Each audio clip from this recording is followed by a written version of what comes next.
Alors, pour ainsi dire, bien-aimés en Christ, voici le deuxième passage biblique qui interdit l'hérésie, voire la mauvaise doctrine de la polygamie, et cela dans l'Église du Seigneur Jésus-Christ.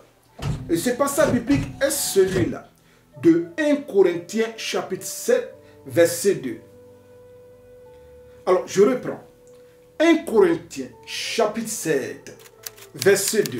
Et si vous êtes là, bien-aimés de Dieu, je commence la lecture. Toutefois, pour éviter l'impudicité, pour éviter quoi? L'impudicité qui est d'ailleurs un péché, c'est-à-dire tout ce qui est contre nature et qui va contre les enseignements du Seigneur Jésus-Christ. Alors, je reprends la lecture. Toutefois, pour éviter l'impudicité, que chacun ait sa femme et que chaque femme ait son mari.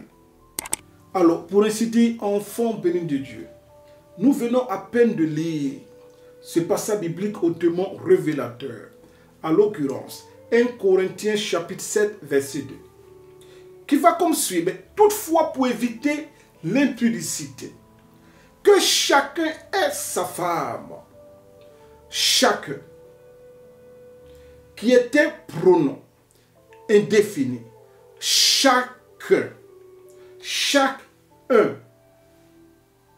est sa femme. Combien de femmes? Une seule femme. Et la suite du verset, que chaque femme ait son mari. Chaque femme, chaque qui est un déterminant indéfini, à la différence de chacun, qui celui-là est un pronom indéfini, et cela selon la grammaire de ce monde.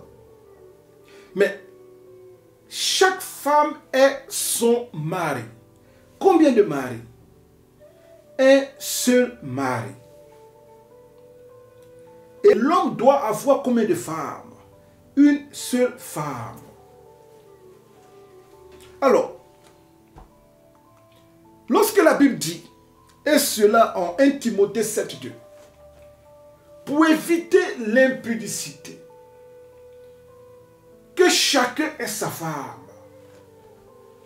et que chaque femme ait son mari, comme précédemment enseigné. Est-ce que lorsqu'on dit que chaque femme ait son mari, cela est applicable à la polygamie? Non, parce que dans la polygamie, mais chaque femme n'a pas son mari. Mais c'est un groupe de femmes qui ont un seul mari. Voilà pourquoi disent-elles souvent notre mari. Personne ne peut dire mon mari, parce qu'elle partage ce mari avec ses rivales. Et j'ai même déjà donné cet exemple, et je le redonne pour le but de cet enseignement biblique. Lorsque dans un bus, le chauffeur dise que chaque passager ait son siège, est-ce à dire que plusieurs passagers peuvent s'asseoir de façon superposée sur un seul siège? Non. Que chaque passager ait son siège. Même dans l'avion, il n'est pas permis de mettre son enfant sur ses jambes. C'est un siège pour un passager. Et cela pour des raisons sécuritaires et de protection de chacun des passagers.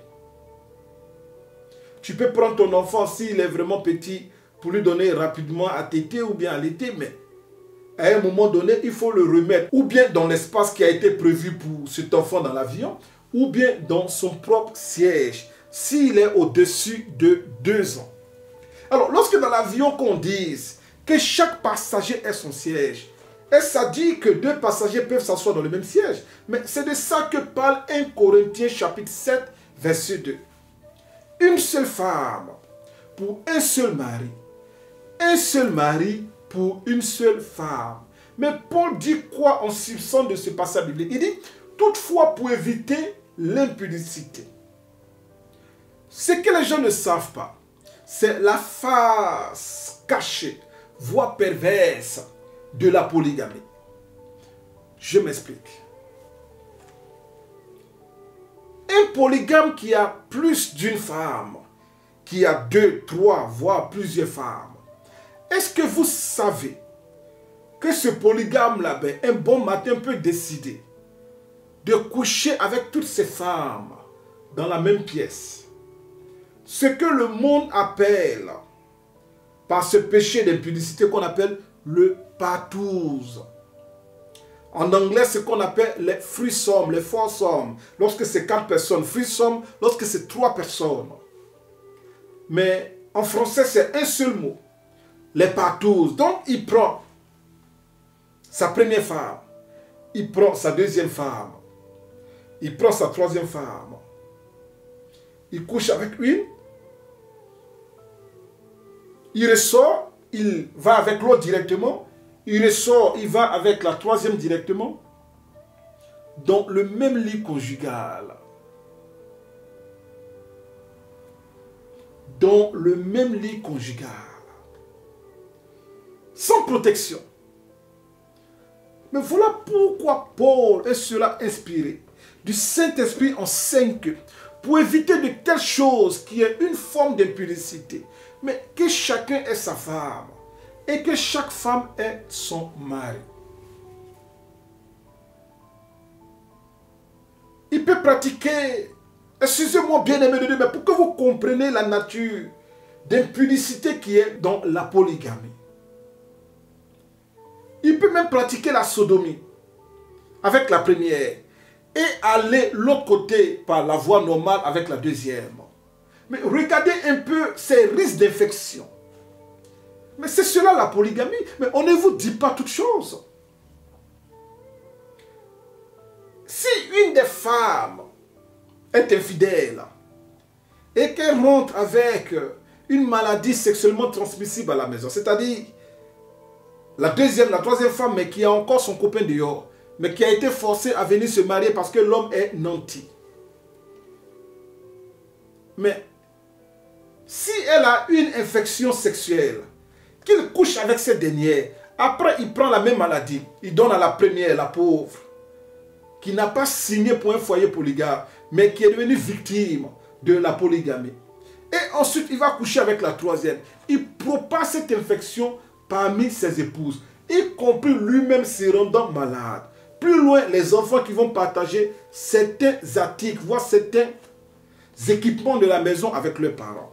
Mais voici le danger de la polygamie. Et c'est ce qui nous explique ici. 1 Corinthiens chapitre 7, verset 2. À présent, les faits de la Bible qui démontrent que la polygamie n'a jamais été dans le plan de l'Éternel notre Dieu.